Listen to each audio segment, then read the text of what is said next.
Hey guys, so today I was planning on getting out here in here in the shop and keep going on this on these processor repairs and stuff. Just gonna go ahead and work on the conveyor, like I said in the previous video. Just kind of gonna get more things done and get this thing wrapped up where I can get it out of here. But it looks like today, you know, this is just a business, you know, everything. Plans change quick, and I think I'm going to be needed on the job site today out there at that retaining wall job to just haul some dirt out of there in order to keep production flowing good. So I'm probably going to bring you guys along with me doing that. But first, I got here this morning and I was going to go to load out some material, and this S330 decided it's just not going to crank today, and it seems like it's the battery. I put a jump box on it and it still isn't wanting to get going, so I'm thinking the battery's just completely dead. So, you know, these things, they really cram these batteries in here tight, so it's not the easiest access by any means, but I'm gonna get it pulled out and show you all the process of doing that with me, and we'll see if we can get this thing swapped. And then I'm hoping that that's the problem, you know. I'm hoping that I can get it swapped and it fires up for me, but we'll see.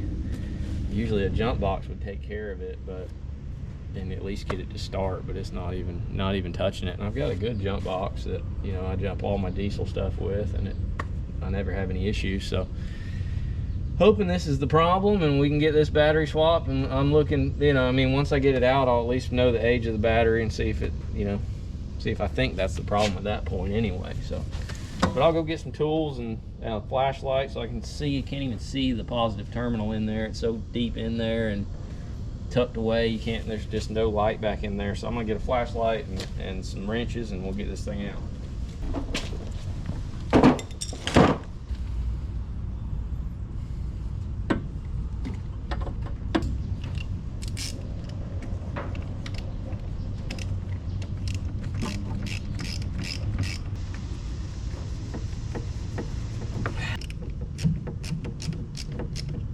I will say, batteries have gotten so dang expensive. We go to, I always try to go to CarQuest. There's a CarQuest nearby in Cartersville, near us, about 20 minutes away. It's really the closest auto parts store anyways to here. And they have the fairest prices, let's just say. It's still not cheap by any means, and I'll let you know what this battery costs. I bet you it'll be $200 at least. Hopefully this battery's got some age to it. We'll find out here in a minute once I get it out.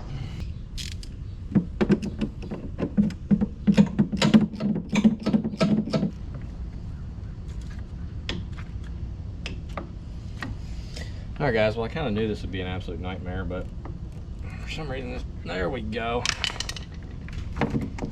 But it has been I mean, it's like, come on now.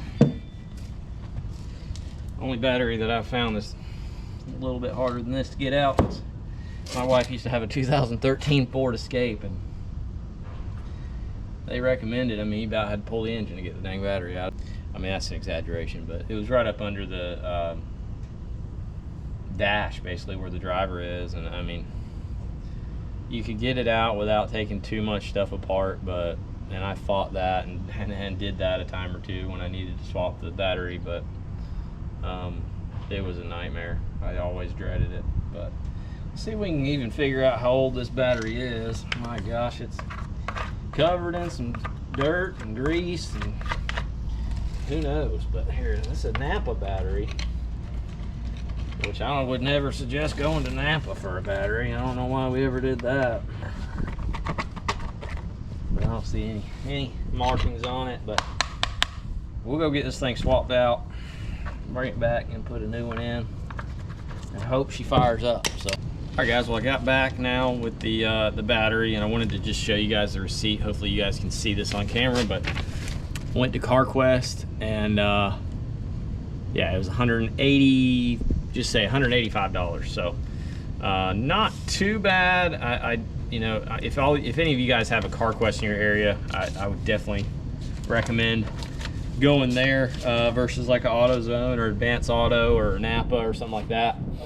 And then you can tell them you're an independent trucker. That's what I always tell them. They always ask me if I have an account, and I never have set up an account with them, but I always tell them I'm an independent trucker, and that helps save me a few bucks for sure. But got the same battery, and we'll go ahead and throw this thing in there. This one is definitely, this was definitely a little bit cleaner and newer. I don't know how old that old battery was, but I'm hoping that this solves our problems here and gets this thing so it'll crank up. So I'm gonna go ahead and try to load up some material as soon as I get this this battery in here. I got to go do a quick delivery, so.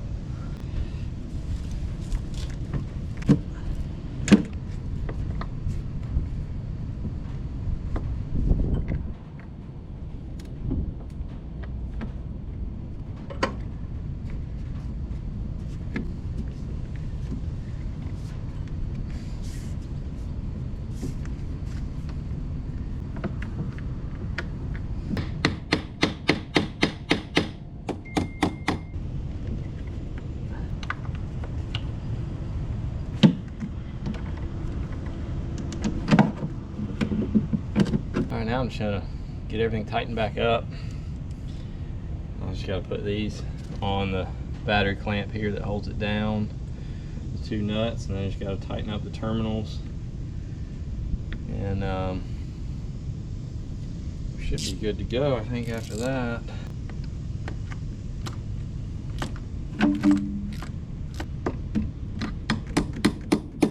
Turning the bolt, it's got that square head on the opposite end, and it's just turning it, so it's meant to hold itself in place. Hoping this doesn't happen on the positive terminal that I can't even see back in the back. Okay, I think that should be good. Now just get the battery clamp tightened down. We should be in business.